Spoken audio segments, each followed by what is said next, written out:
안녕하세요. 김원준입니다. 최근 진보 매체들이 순환을 겪고 있습니다. 뜯어보면 의도 없는 단순 실수도 있고 아주 억울한 경우도 있습니다. 그런데 이 현상은 사실관계를 소상히 밝히는 정도로는 정리가 되지가 않습니다. 노무현 대통령의 서거에 진보 매체가 조력자 역할을 했고 지지자들은 방조자였다는 트라우마가 그 바탕이라고도 하고 그 외에 많은 분석들이 있습니다. 그런 면들 있을 겁니다. 저는 좀 다른 측면을 이야기하고 싶습니다. 우리 사회 진보 매체는 독재와 군사 정권에 부역하던 어용 언론을 비판하며 탄생했습니다. 당시는 부당한 정권을 견제하는 것만으로 기자의 안위가 위협받는 시대였고 정권의 비판의 날을 세우는 것만으로도 박수받아 마땅한 기자 정신의 구현이었습니다. 우리 진보 매체의 직업윤리와 소명의식은 바로 그 시절에 뿌리하고 있습니다. 세월이 흘러 김대중 노무현 정권 하에서는 정권 비판이 더 이상 비장한 각오를 필요로 하는 일이 아니라 가장 쉬운 일이 되었고 진보 매체는 여전히 같은 직업윤리로 그 10년을 보냈습니다. 그 후 보수 정권 10년을 겪고 이제 다시 진보적인 정권을 맞이했습니다. 이제 이런 질문을 할 때가 된 게 아닌가 싶습니다. 진보 매체가 진보 정권과 관계를 맺는 방식은 견제밖에 없는 것인가? 견제와 협력의 관계를 동시에 유지할 수는 없는 것인가? 오바마를 공개 지지한 뉴욕타임즈는 어떻게 어용이란 소리를 듣지 않으며 기자 윤리를 유지하는 것인가? 완전히 새로운 다중의 시대에 걸맞는 기자 정신은 어떻게 재정립되어야 하는가? 어제 옳았던 직업 윤리는 오늘도 반드시 옳은가? 앞으로 뉴스공장은 이 문제 지속적으로 여러분과 함께 고민하겠습니다. 김원준 생각이었습니다.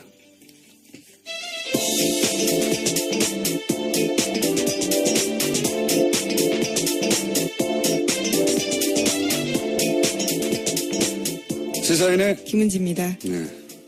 시사인도 고생 중이죠? 네, 저희가 한 1, 2주 후에 이 문제를 한번 다뤄볼까 합니다. 자, 첫 번째 뉴스는 뭡니까? 네, 서훈 국정원장은 어제 취임하자마자 국정원의 국내 정보 수집 기능을 폐지한다고 밝혔습니다. 현재 국정원 직원이 정부 부처나 공공기관, 언론사 등을 담당하면서 동향과 정보 보고를 하고 있습니다. 불법 사찰과 정치 개입 논란을 불렀던 기존의 담당 관제를 전면 폐지했습니다. 큰 조치네요. 예. 근데 이제 담당관 IO라고 불렀죠. 예. 이건 이제 정보 수집의 루트의 하나지 전부가 아니기 때문에, 예. IT 시대에 IO가 유일한 정보 수집 루트였을 리가 없죠. 예. 그렇죠. 예. 2014년이었던가요? 그 이탈리아 해킹팀 프로그램. RCS 프로그램이죠. 예. 그걸 국정원이 이제 그 위에 썼다는 건 이미 밝혀진 내용이고, 예. 그러니까 이제 국내 정치 개입, 정치 사찰 근절하기 위해서 이제 담당관을 폐지했다는 건데, 그 후속 조치가 더 중요할 것 같아요. 이 담당관 폐지는 굉장히 눈에 띄고 쉬운, 물론 쉬워도 아무도 하지 않았지만, 눈에 띄어서 확인이 가능한 조치인데. 노무현 정부 때는 했었습니다. 아, 그렇죠. 예. 근데 그 후속 조치를 과연 어디까지 할 수 있을까? 그리고 그 후속 조치로 금지된 행위가 지켜지지 않을 경우에 지금 이제 무관용, 예? 반드시 처벌하겠다는 거잖아요. 예. 네, 서훈 국정원장이 취임사에서 밝혔습니다. 무관용. 근데 이제 무관용의 원칙을 알겠는데 금지된 행위를 할 때 잡아낼 수 있는가? 저는 이게 굉장히 궁금한 영역이에요. 어차피 대단히 은밀한 행위이기 때문에 물론 잡아내면 무관용의 원칙을 지킨다 하더라도 잡아낼 수 있는가? 이게 예를 들어서 정치 사찰을 대상자가 인지한다는 건 굉장히 어려운 일이거든요. 불가능에 가깝죠. 예. 경험자로서 하는 말입니다. 어떻게 아셨나요? 불가능에 가까운데.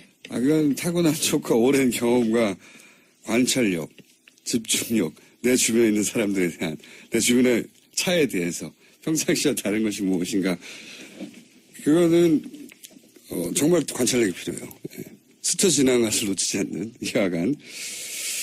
하여튼 관심사입니다. 저희가 앞으로 계속 이 문제 다루겠습니다. 다음 뉴스는요? 네, 더불어민주당은 사드 보고 누락 논란과 관련해서 이것이 하극상이고 국기문란이라고 규정하면서 청문회 열자고 하고 있습니다. 황교안 전 총리와 김관진 전 안보실장, 한민구 국방장관, 윤병세 외교장관을 청문 대상으로 지목했습니다. 하지만 자유한국당은 안보자의 코미디다라고 비판하고 있고요. 국민의당은 사드 청문회가 외교 파국을 초래한다라고 주장하고 있습니다. 자유한국당이야 이렇게 말할 수 있습니다. 자유한국당이 여당의 시절에 도입했던 거니까 사드가. 근데 그 과정에서 자유한국당의 이렇게 박근혜 정부의 그 안보 라인 전체가 지금 대상인 거잖아요. 네, 정부에. NSC 멤버 네. 모두입니다. 그러니까 이제 자유한국당에서는 반대하는 게 당연할 것 같은데 국민의당이 이렇게 나오면 안 되는 거죠. 국민의당은 애초 사드 반대 입장이었고, 그죠? 물론 뭐 대선 한 달 전에 잠시 찬성 제스처를 취하긴 했지만, 바꿨죠. 그건 대선 때문이었다는 건 누구나 알고 있고, 기본적으로 DJ 대북 정책을 개선한 정당이 글쎄요, 정치적 포지션을 이렇게 잡아서 될지 모르겠습니다. 예. 여하간 청문회가 개최되기는 굉장히 어렵겠다. 예. 청문회가 안 되면 사법적 조치로 넘어갈 수도 있겠죠. 그 다음으로 바로. 다음 뉴스는요? 네, 군 당국은 노무현 정부 때도 거짓 보고한 전력이 있다라고 한겨레 신문이 보도했습니다. 문재인 대통령은 당시 청와대 수석비서관으로 이들 사건을 모두 지켜봤고 그렇기 때문에 당시의 경험이 기인해서 이번 사건을 매우 충격적이다라고 크게 역정내면서 의지를 재고 있다라고 하는 겁니다. 생각해보면 문재인 대통령이 역대 대통령 중 유일하게 이런 청와대 민정, 비서실장, 주요 요직을 다 거친 대통령이에요. 그래서 청와대가 돌아가고 청와대를 상대로 각 부처가 어떻게 때로는 거짓말을 하거나 때로는 누락하거나 속이는지에 대한 경험이 축적돼서 그런지 예민하기도 하고 대응도 되게 대단히 단호해요. 이게 보면 참여정부 때 몇 번 그런 적이 있었거든요. 작게 유명한 사건입니다. 사실 오래돼가지고 잘 기억이 겪었던 분들도 기억이 안 나실 텐데 그때 이제 북한의 급변 사태 예를 들어서 북한의 군 통수권자라고 할 수 있는 당시는 김정일이었죠. 지금 김정은 국방위원장이 유고가 사태가 발생한다든가 그러면 이제 전쟁은 벌어지지 않았잖아요. 근데 그 위기 상황이기 때문에 전쟁이 아니니까 당시 참모정부 때는 이거는 군사작전으로 하지 않고 그러니까 군사작전을 하지 않는다는 얘기는 미군이 작전권을 발휘하는 게 아니라 한국이 주도적으로 이 상황을 대처하겠다. 예, 그렇죠. 개념계획 5029 하겠다라는 거죠. 예, 근데 이거를 군에서는 미군과 정부에 제대로 보고하지 않고 작전계획으로 바꿔버린 거예요. 작전계획이 되면 미군이 다시 군사작전이 되니까. 네, 한미연합사령관이 주관하게 됩니다. 우리한테 군사 작전권이 없으니까요. 네. 그랬는데 군에서는 그 상황을 미군이 주도하는 상황의 작전 계획으로 미군과 얘기하고 정부에 얘기하지 않은 채 이게 말이 안 되는 거죠. 절대 말이 안 되는 건데 근데 이 군이 워낙 이제 기본적으로 폐쇄적이고 전문적인 집단이라 본인 자기들끼리 처리하고 예. 제대로 보고하지 않는 일들이 있긴 있나 봐요. 예. 그 중에 대표적인 사례가 드러난 거죠. 이건 왜냐하면 군에서 끝날 일이 아니라 대한민국 전체에 영향을 미치는 사건이니까. 근데 그때 이게 이제 이런 일이 한 번 있었고 또 무슨 사건이 있었죠? 네, 2004년 7월 달에 서해상 남북 간 총격 사건이 있었는데 이것을 허위 은폐 보고한 적이 있습니다. 그때 북한의 배. 예, 경비정이 NLL을 넘어오자 남한 해군이 경고 사격한 건데 당시 합참에서는 북한 경비정에 경고 방송했지만 응답하지 않아서 사격했다. 이렇게 발표했거든요. 네. 청와대에도 그렇게 보고했습니다. 근데 나중에 이제 조사를 해보니까 그게 북한 어선이 아니라 중국 어선이라고 응답을 했는데도 발표를 했다. 예, 내려가는 건 중국 어선이다라고 북한 경비정이 밝혔다라는 거죠. 그렇죠. 그런 일이 있었죠. 그런 일을 이제 수차 겪으면서 이 군만 그랬던 건 아니고요. 예. 부처가 불리한 걸 제대로 보고하지 않는 경우가 있는데 그런 경험을 했던 이제 문재인 대통령이 이제 유사한 사건이 초기부터 발생하니까 더구나 사드를 통해서 전이가 아주 크게 처벌을 받을 거라고 봅니다. 제 예상은 초장에 벌어진 데다가 사안이 너무 큰 데다가 과거의 경험도 있어서 아주 크게 처벌받지 않겠는가. 과거에 그런 일이 있었습니다. 다른 부처도 있었고. 근데 군에 대해서 민이 통제하는 것, 그것을 군이 제대로 받아들이지 않을 경우에 어떻게 일벌받게 하는지 보여주려고 하는 의도도 있을 거라고 봐요, 저는. 다음 뉴스는요? 네, 감사원이 FX 사업에 대한 조사 마무리 단계라는 보도가 나왔습니다. 김관진 전 국가안보실장이 국방부 장관 시절 주도한 7조 규모의 4세대 전투기 사업입니다. 감사원 관계자는 자체적으로 지난해부터 FX 사업에 대한 조사를 시작했고 빠르면 3개월 안에 감사 결과 나올 거다라고 말하고 있습니다. 이게 소위 방산비리의 출발이라고 할 수도 있겠네요. 예. 근데 이게 핵심 인물이 이제 사드 도입의 핵심 인물로 주목받는 김관진 전 실장. 당시 이것도 벌써 3년 전입니까? 2013년 9월 달입니다. 3년이 넘은 4년 전이네요. 그때 당시 크게 문제됐었거든요. 크게. 왜냐하면 이상한 말들이 많이 나왔어요. 정무적 판단을 해서 무기를 수입해야 된다고, 도입해야 된다고. 당시에 그 김관진 전 안보실장이 국방장관이었거든요, 당시에. 김관진 국방장관이 이상한 멘트죠. 군이 어마어마한 돈을 들여서 무기를 도입하는데 왜 정무적 판단을 해야 하는 건지, 예? 그 무기의 성능과 가격, 오늘 객관적 수치로 판단해야 되는데 정무적 판단을 표현을 썼고, 정무적 판단이 뭐였는지 해명을 하지 않았어요, 당시에. 그리고 나서 수의 계약을 해버렸어요. 예, 로키드 마틴과 수의 계약했습니다. 예, 또 하필 로키드 마틴이에요.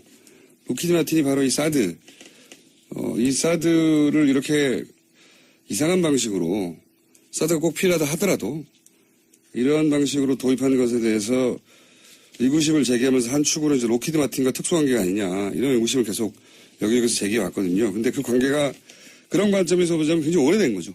근데 우리 입장에서는 굉장히 불리한 계약들을 맺어왔던 건 사실입니다. 그때 전문 용어가 막 등장해가지고 어떤 사안인지 제대로 실사적으로 전달되지 않고 끝났는데 뭐 절충무역이니 무역의 방식 중에 특히 문제가 된 거는 이제 핵심 기술까지 다 넘겨준다고 했는데 알고 봤더니 가장 핵심인 기술은 넘겨받지 못하는 계약 예, 조건이어서 그랬죠. 예, 그래서 크게 문제가 됐죠. 왜 이렇게 도입했느냐 이런 불리한 식으로 계약을 했다라는 거죠. 사드보다 엑스면에서 더 커요 여기가. 예. 훨씬 크죠. 사드는 뭐 이쪽에서 돈을 내라고 해도 1조라면 그때는 7조인가요? 8조인가요? 예, 7조 3천억 원 정도 예산 투입됩니다. 엄청난 사업이었는데 왜 이렇게 했느냐. 이렇게 큰 돈을 쓰면서 핵심 기술은 이전도 못 받고 다 이전받는다고 하지 않았냐. 하여튼 굉장히 큰 논란이 됐습니다. 지나갔지만 다시 감사 결과가 나오겠네요. 다음 뉴스는요? 네, 전국 4대강 16개 보 가운데 6개 보의 수문이 어제 일제에 열렸습니다. 수문이 상시 개방된 건 5년 전 보 준공 이후 처음입니다. 농업용수 공급에 지장이 없는 범위 내에서 보를 개방해보자라는 게 환경부의 판단이었습니다. 하지만 주변 농민들은 무더위와 가뭄에 보 개방은 무리가 있는 게 아니냐라는 우려를 나타내고 있다고 합니다. 특히 뒷부분 농민들이 가뭄 때문에 피해를 보고 있는데 이 물을 풀어버리면 어떡하냐. 이 대목이 계속해서 등장하는데 이게 사실은 4대강 방어 논리 중 핵심이죠. 예, 가뭄을 해결했다고 하는. 저희가 이 대목은 저희가 3부에서 정말 가뭄을 해결했는지 그리고 지금 이렇게 보호 수문을 개방하는 것이 가뭄이라 물이 아쉬운데 보호 개방을 하면 안 되는 이유가 되는 건지 한번 따져보기로 했습니다. 3부 기다려 주시고요. 다음 뉴스는요. 네, 박근혜 전 대통령 재판과 관련해서 방대한 증인과 촉박한 일정 탓에 재판부의 고민이 깊어지고 있다라는 보도가 나오고 있습니다. 주 사회 심리라는 강행군 일정 제시했지만 박 전 대통령 쪽에서 건강 문제를 꺼내들고 반발하고 있습니다. 제가 이 박근혜 전 대통령이 재판 관련해서 미리미리 예언을 했어야 되는 상황을 몇 가지 놓쳤어요. 아프실 예정이라는 말을 또 못했고 왜냐면은 6개월 구속기간 만료를 보내버리고 일단 풀려나서 재판받는 전략 이었을 때 그러면 그 방법이 뭐가 있느냐. 과거로 생각해 보면 아프실 예정이 다 당연히 등장하고 할 텐데 그리고 존다는 얘기도 못했고 제가 깨알어듣습니다. 아프실 예정 카드를 다시 꺼내들으셨고 목적은 하나죠. 근데 제가 이번에는 통할 것 같아요. 왜냐하면 다 그 증인과 진술한 사람 모두 직접 나오라고 하는 전략. 그거 4개월 만에 못하거든요. 4개월 남았는데. 네, 230명 넘게 불러야 됩니다. 그렇게 그건 되면. 4개월 만에 불가능해요. 4개월 후면 아마 법원에 출퇴근하는 박근혜 전 대통령이 화면에 잡힐 가능성이 대단히 높다. 이제 막을 방법이 없어요. 이 전략으로 나오면. 실제로는. 아프신데 어떻게 해요? 다음 주는요? 새누리당이 어제 조원진 의원에게 당원권 정지 13개월이라는 중징계 내렸습니다. 조 의원 쪽에서는 징계 사유가 무엇이고 통보받은 것도 없고 소명 절차가 전혀 없었다면서 심의 대상이라는 문자 메시지만 왔다라고 밝혔습니다. 재밌는 뉴스네요. 의원이 한 명인데. 네, 그 그렇죠. 새누리당입니다. 예, 그 한 명이 대선 후보인데 그 대선 후보를 당원권 정지시켰다는 거 아닙니까? 네, 그렇죠. 예. 그럼 당에 의원이 한 명도 없는 거잖아요? 당원권이 정지됐으니까. 새누리당은 굉장히 단호하고 절도 있는 정당이네요. 다음 뉴스 전해주십시오. 네, 트럼프 대통령이 미국의 파리 기후 변화 협정 탈퇴를 공식으로 발표했습니다. 이로써 미국은 오바마 전 대통령이 지난해 9월에 비준한 9개월 만에 파리 기후 협정을 백지화한 겁니다. 어떤 의미에서 참 대단하네요. 트럼프 대통령은. 이게 197, 8인, 하여튼 200여 국이 참여한, 거의 전 세계가 참여한 거거든요. 그 중에 미국이 이제 탄소 배출량이 세계 2인가 그래요. 예. 예. 이거 관련해가지고 과거에 그 석유협회나 이런 곳에서 끊임없이 로비를 해왔거든요. 예, 이해단체가 확실한 곳이 예. 있습니다. 그 이해를 대변하는 겁니다. 확실하게. 여기 뭐 국제적 비난이나 뭐 유럽에서 많죠 지금. 이미 1위 국가 중국이거든요. 중국은 재빨리 유럽으로 달려가가지고 우리는 지킨다고. EU하고 공동성명 내요. 오늘인가 내일. 그리고 인도가 그 다음인가 그럴 거예요. 인도도 바로 이 기후변화에 대해서 약속을 지킨다고 총리가 얘기하고 재빨리. 우리도 10위권이거든요. 우리도 이거 성명 내야 돼요 사실은. 우리는 지킨다고. 그러니까 인도, 중국은 이 기회를 외교적으로 자기를 돋보이는 찬스로 여기고 유럽으로 달려갔어요. 그래서 EU하고 특히 중국은 EU 어디더라? EU 본부, 예 맞아요. EU 본부에 가가지고 공동 성명을 낼 거예요. 그러면서 이제 미국이 빠져나가지만 중국이 그 자리에 여전히 있으면서 이 약속을 지킬 거라고 메시지를 내는 거죠. 트럼프 덕분에 미국의 이미지는 굉장히 드라마틱하게 빨리빨리 떨어져 가고 있다. 네, 트럼프 대통령 대선 때부터 기후변화와 지구온난화는 중국이 꾸며낸 거다. 거짓말이라고 했거든요. 거짓말이라고. 네. 예. 기후변화 거짓말이라고 중국이 꾸며낸. 우리도 여기 대응해야 된다. 국제적으로 굉장히 관심 많은 사안이기 때문에 여기 뭐 성명 정도 나왔으면 좋겠습니다. 여기까지 하겠습니다. 시사인의 김은지였습니다. 감사합니다. 큰 조치네요. 예. 근데 이제 담당관 IO라고 불렀죠. 예. 이건 이제 정보 수집의 루트의 하나지 전부가 아니기 때문에, 예. IT 시대에 IO가 유일한 정보 수집 루트였을 리가 없죠. 예. 그렇죠. 예. 2014년이었던가요? 그 이탈리아 해킹팀 프로그램. RCS 프로그램이죠. 예. 그걸 국정원이 이제 구비해서 썼다는 건 이미 밝혀진 내용이고, 예. 그러니까 이제 국내 정치 개입, 정치 사찰 근절하기 위해서 이제 담당관을 폐지했다는 건데, 그 후속 조치가 더 중요할 것 같아요. 이 담당관 폐지는 굉장히 눈에 띄고 물론 쉬워도 아무도 하지 않았지만, 눈에 띄어서 확인이 가능한 노무현 조치인데. 정부 때는 했었습니다. 아, 그렇죠. 예. 근데 그 후속 조치를 과연 어디까지 할 수 있을까? 그리고 그 후속 조치로 금지된 행위가 지켜지지 않을 경우에 지금 이제 무관용, 예? 반드시 처벌하겠다는 거잖아요. 예. 네, 서훈 국정원장이 취임사에서 밝혔습니다. 무관용. 근데 이제 무관용의 원칙을 알겠는데 금지된 행위를 할 때 잡아낼 수 있는가? 저는 이게 굉장히 궁금한 영역이에요. 어차피 대단히 은밀한 행위이기 때문에 물론 잡아내면 무관용의 원칙을 지킨다 하더라도 잡아낼 수 있는가. 이게 예를 들어서 정치 사찰을 대상자가 인지한다는 건 굉장히 어려운 일이거든요. 불가능에 가깝죠. 예. 경험자로서 하는 말입니다. 어떻게 아셨나요? 불가능에 가까운데. 그건 타고난 촉과 오랜 경험과 관찰력, 집중력, 내 주변에 있는 사람들에 대한, 내 주변의 차에 대해서 평상시와 다른 것이 무엇인가. 그거는 정말 관찰력이 필요해요. 예. 스쳐 지나간 것을 놓치지 않는 이하간. 하여튼 관심사입니다. 저희가 앞으로 계속 이 문제 다루겠습니다. 다음 뉴스는요. 네, 더불어민주당은 사드 보고 누락 논란과 관련해서 이것이 하극상이고 국기문란이라고 규정하면서 청문회 열자고 하고 있습니다. 황교안 전 총리와 김관진 전 안보실장, 한민구 국방장관, 윤병세 외교장관을 청문 대상으로 지목했습니다. 하지만 자유한국당은 안보자의 코미디다라고 비판하고 있고요. 국민의당은 사드 청문회가 외교 파국을 초래한다라고 주장하고 있습니다. 자유한국당이야 이렇게 말할 수 있습니다. 자유한국당이 여당의 시절에 도입했던 거니까 사드가. 근데 그 과정에서 자유한국당의 이렇게 박근혜 정부의 그 안보 라인 전체가 지금 대상인 거잖아요. 네, 정부에. NSC 멤버 모두입니다. 그러니까 이제 자유한국당에서는 반대하는 게 당연할 것 같은데 국민의당이 이렇게 나오면 안 되는 거죠.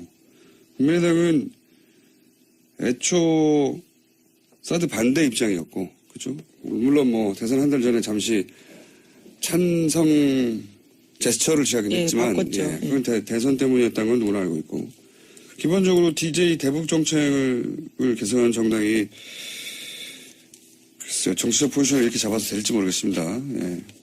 여하간 청문회가 개최되기는 굉장히 어렵겠다. 예.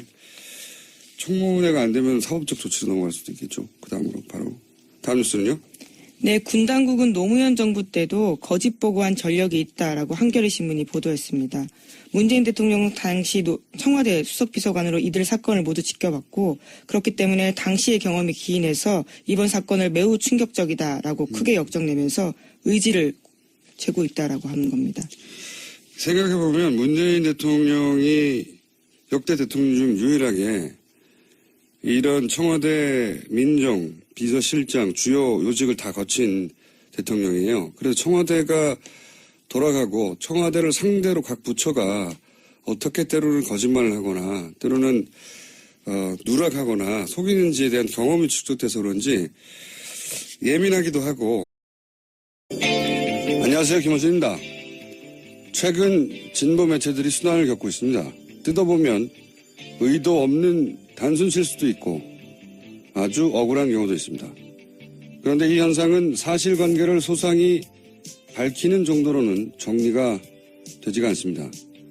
노무현 대통령의 서거에 진보 매체가 조력자 역할을 했고 지지자들은 방조자였다는 트라우마가 그 바탕이라고도 하고 그 외에 많은 분석들이 있습니다. 그런 면들 있을 겁니다. 저는 좀 다른 측면을 이야기하고 싶습니다. 우리 사회 진보 매체는 독재와 군사 정권에 부역하던 어용 언론을 비판하며 탄생했습니다. 당시는 부당한 정권을 견제하는 것만으로 기자의 안위가 위협받는 시대였고 정권의 비판의 날을 세우는 것만으로도 박수받아 마땅한 기자 정신의 구현이었습니다. 우리 진보 매체의 직업윤리와 소명의식은 바로 그 시절에 뿌리하고 있습니다. 세월이 흘러 김대중 노무현 정권 하에서는 정권 비판이 더 이상 비장한 각오를 필요로 하는 일이 아니라 가장 쉬운 일이 되었고 진보 매체는 여전히 같은 직업윤리로 그 10년을 보냈습니다. 그 후 보수 정권 10년을 겪고 이제 다시 진보적인 정권을 맞이했습니다. 이제 이런 질문을 할 때가 된 게 아닌가 싶습니다. 진보 매체가 진보 정권과 관계를 맺는 방식은 견제밖에 없는 것인가? 견제와 협력의 관계를 동시에 유지할 수는 없는 것인가? 오바마를 공개 지지한 뉴욕타임즈는 어떻게 어용이란 소리를 듣지 않으며 기자 윤리를 유지하는 것인가? 완전히 새로운 다중의 시대에 걸맞는 기자 정신은 어떻게 재정립돼야 하는가? 어제 옳았던 직업 윤리는 오늘도 반드시 옳은가? 앞으로 뉴스공장은 이 문제 지속적으로 여러분과 함께 고민하겠습니다. 김원준 생각이었습니다.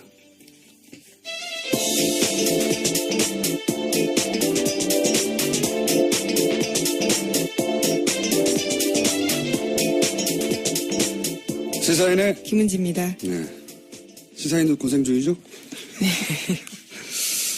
네, 저희가 한 1, 2주 후에 이 문제를 한번 다뤄볼까 합니다. 자, 첫 번째 뉴스는 뭡니까? 네, 서훈 국정원장은 어제 취임하자마자 국정원의 국내 정보 수집 기능을 폐지한다고 밝혔습니다.